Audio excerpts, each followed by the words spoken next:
This is the 2020 Kia Telluride 3-row SUV. While it's technically a midsize, this is the largest vehicle that Kia has ever made. And it makes sense why they've ventured into this market. Gas prices are reasonable, and North American buyers seem to only care about SUVs and crossovers. Large families are flocking to 3-row SUVs, while minivan sales, sadly, continue to drop. Pour one out for the Grand Caravan.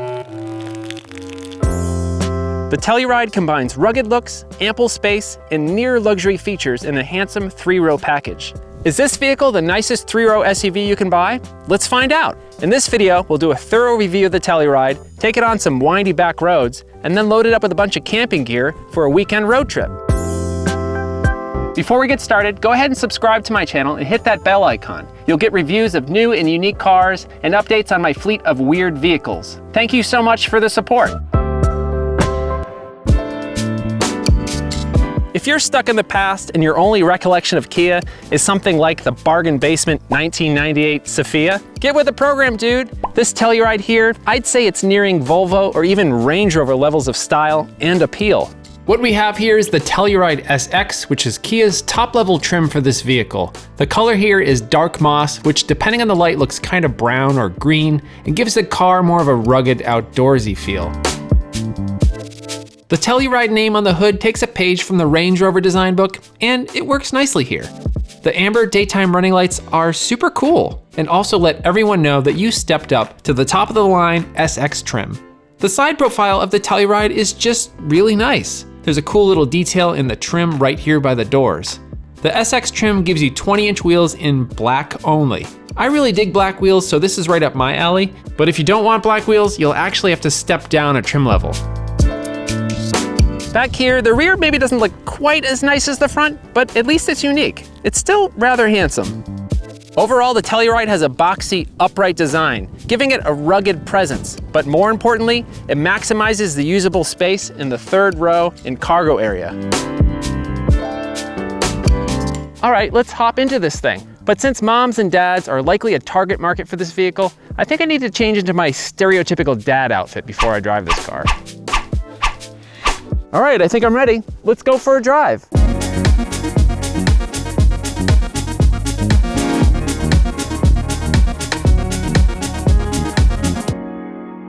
All Tellurides come with the same powertrain, a 3.8-liter naturally aspirated V6 with direct injection, making 291 horsepower and 262 pound-feet of torque. Shifting is handled by an 8-speed automatic transmission. The shifts are smooth. Comes with a physical shift lever instead of a series of buttons, and it has a manual mode, but you'll probably never use that. All right, I can't deal with this hat. I gotta take this hat off. That's marginally better. Okay, so if you stomp on the throttle from a stop, it accelerates quite quickly. 0 to 60 times have been rated in the 7 to 7.5 second range. That's pretty decent for a 3-row SUV. Stomp on the gas while you're already moving, and it feels like the gearbox hesitates just slightly before downshifting. Once it does downshift, passing acceleration is fine. It feels just a smidge underpowered. Yes, smidge is a technical term. I think it's metric. So overall, I'd say that this vehicle has completely dad acceptable levels of acceleration. One really small thing that's kind of odd is after you've mashed that throttle and then you let your foot off the gas pedal, the revs kind of hang for a little bit. It feels like the car is still accelerating for a split second after you let your foot off the gas. It's not a big deal, but it's just something you'd have to get used to. I think I'd prefer if the throttle was a little bit more responsive to my inputs. All Tellurides have 4-wheel independent suspension, and the ride over bumps is pretty smooth.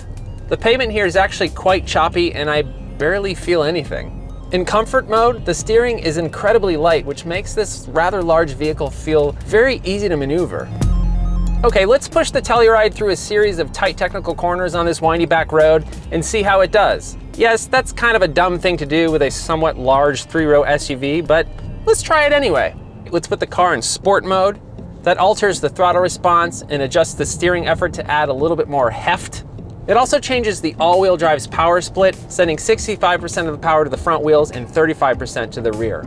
Of course, for a car this size, there is some noticeable body roll, but if you were late for work one day or just wanted to take the back roads home, I think you'd quickly notice that this car is not nearly as lumbering and ponderous as you might expect it to be. But you know what's really cool? Is that you can actually feel the torque vectoring at work, helping the car rotate around these tight corners. For its size, it's actually pretty decent. Surprising even. So there are a few other drive modes. We can put it back in comfort mode, and this is the default mode. It's set up for normal driving.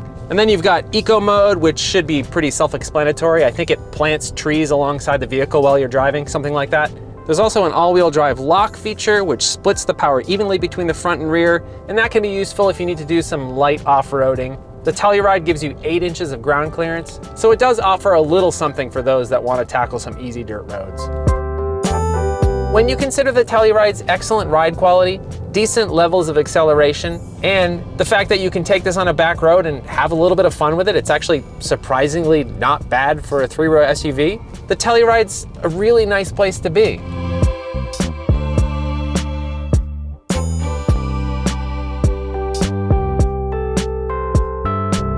Okay, I gotta get out of these dad clothes. I think I'm starting to like them.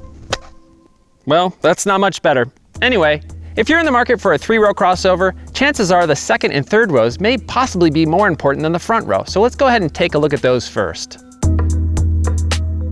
My first impression upon entering this vehicle is that these dune brown Napa leather seats look fantastic. One of the features the Prestige package gives you are heated and ventilated second row seats, so rear passengers get the same level of luxury as those in the front. SX trim level gives you both front and rear sunroofs. EX and SX trim levels get these useful second row sunshades. You also get 2 USB ports mounted to the backs of the front seats. Oh, and more places to plug in stuff. Overall, just a great deal of space in this second row, even with those front seats all the way back. The SX trim comes with captain's chairs in the back, but on lower trim levels, you can opt for a bench seat. So this particular Telluride can seat 7, but with the bench, you can seat 8. And they slide forward with the touch of a button, making access to the third row quite easy. And getting into the back is not so bad. There's a nice grab handle right here.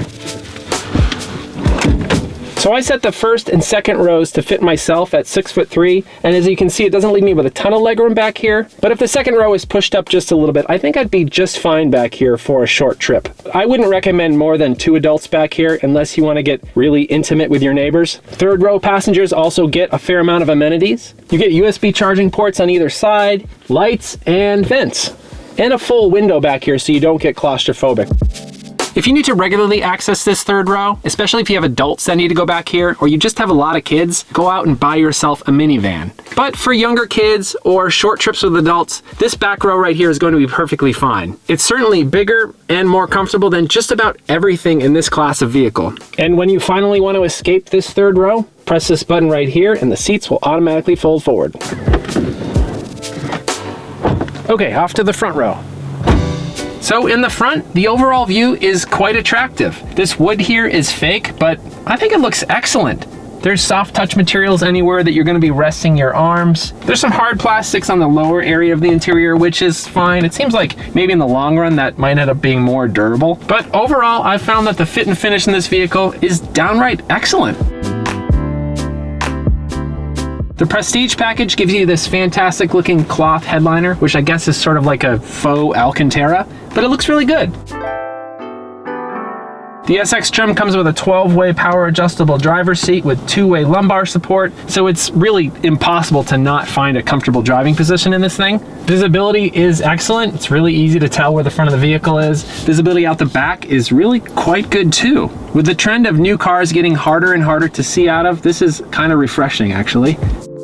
The design of the center console looks very nice. It has these 2 grab handles on either side, reminiscent of the Porsche Cayenne. Lots of piano black, which looks nice when it's clean, but will definitely show every fingerprint. You've got a hidden compartment here with a 12-volt port, USB input jack for the infotainment, and a USB charging port. Also, this wireless phone charging pad is optional on EX and SX trims. This cover feels a bit flimsy. It's really the only element in this center console that could use improvement. Optional heated and ventilated seat controls, and below the drive modes, you've got some additional controls for things like the parking brake and the auto hold feature, and a medium-sized storage bin with another USB charging port inside. EX and SX trims get a 3-zone climate control. You've got traditional gauges on either side of this 7-inch instrument cluster display, which comes with the SX trim only. The Telluride is available with a whole host of standard and optional driver assistance and safety features. Things like blind spot collision avoidance, smart cruise control, lane departure warning, and lane keeping assist are all standard. The SX trim level gives you a blind spot view monitor, which is a really cool feature. Let's check it out. When you use the turn signals, it uses the rear-facing cameras to show you what's in your blind spot, and it displays it right here between your gauges. Right here at the very top of the center stack is the optional 10.25-inch touchscreen display. This Kia infotainment system is one of the best out there, where you're not automatically thinking, okay, I'm just gonna bypass everything and use Android Auto or Apple CarPlay. This thing holds its own, the graphics are clear, it's responsive, and overall just quite useful. The maps are quite decent. Satellite radio can be paused and rewinded. You can customize your home screen using widgets, placing your most frequently accessed functions right up front, and of course Apple CarPlay and Android Auto are standard. This larger touchscreen also comes with these dedicated physical buttons for infotainment functions, a volume knob, which in my opinion is an absolute requirement, and a tune knob.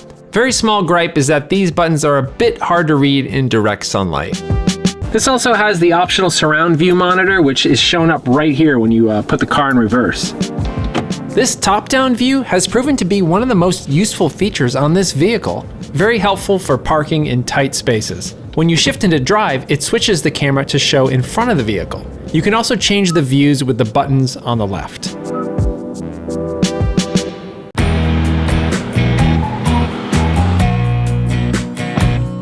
When you're shopping for a 3-row SUV, you're always thinking in the back of your mind, in addition to being good for schlepping the kids to school and to basketball practice, will this be a good road trip vehicle? Sure, you're not road tripping every week, but you want to make sure that everything can fit and everyone will be comfortable on a long journey.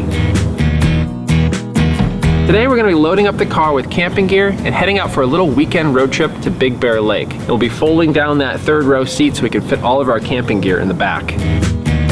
The Telluride has Kia's Smart Power Liftgate feature, which is pretty cool. If the car is locked and you have the key fob in your pocket, all you need to do is just walk behind the vehicle and the liftgate will open. Cargo space behind the 3rd row is 21 cubic feet, which is more than the full-size Ford Expedition or Chevy Tahoe. Pull here to fold down the 3rd row seats and now you have 46 cubic feet of space, which is nearly as much as those full-size beasts. You can also automatically fold down the 2nd row seats with these buttons right here. And now you've got a huge 87 cubic feet of space. No option to automatically reset those 2nd rows, so you'll have to walk around and fold them back manually. Check this out, more storage space right here.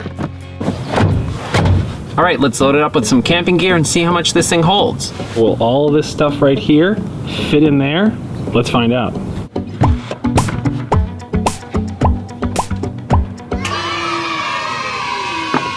Okay, now to install my daughter's rear-facing car seat. There's 2 easy-to-access latch anchors down here in the seat bottom. You don't really have to go digging for them, it's really nice, but I generally prefer to install her car seat using the seat belt. And there we go, installed. Where are we going? Camping! Wow, it's roomy.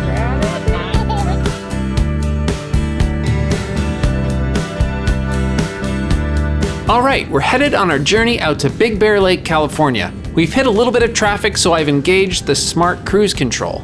I've also turned on lane keeping assist, which makes slight adjustments to the steering, keeping you in your lane. Lots of cars have this, but this one is better.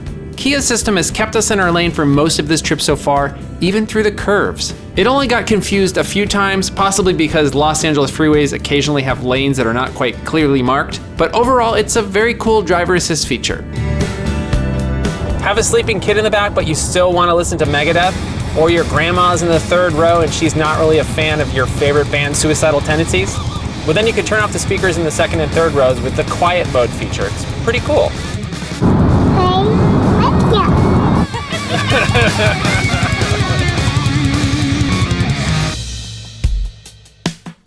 With the driver talk feature, your voice will be magically transmitted to the rear seat passengers without you having to yell. Let's check it out. Settle down back there, would ya? Settle down! No way.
Okay, let's talk about price. The entry-level LX model starts at $31,690. And this fully loaded SX with a Prestige package and optional all-wheel drive comes in at $46,860. Now, in terms of competition, the Mazda CX-9 will provide you with an ever so slightly more luxurious interior, but the third row and cargo space of the CX-9 is no match for the Telluride. The Subaru Ascent is an all-around great 3-row package with standard all-wheel drive, but that one has a CVT, which pretty much sucks all the fun out of driving it. Speccing out a similar Honda Pilot might end up being a little bit cheaper than the Telluride, but the third row is not as easy to get into as it is with this vehicle. Finally, you might also just want to consider a minivan. Kia's own Sedona and the Honda Odyssey offer a much easier to access and more comfortable third row. EPA rated gas mileage for the Telluride is 21 miles per gallon combined. That's not quite as good as the Mazda CX-9 or their Subaru Ascent, but it's better than the Volkswagen Atlas. If gas mileage is what you're really going after in this segment, you might want to consider the Toyota Highlander Hybrid. After driving around in this vehicle for a week, I finally understand why there's so many glowing reviews of the Telluride. It really is that good. A few small nitpicks aside, I can't really think of a better all-around 3-row SUV than the Telluride. It provides you with tons of tech, loads of space, decent handling, handsome styling, and interior appointments that approach much more expensive brands. Overall, the Telluride really is just an incredible value.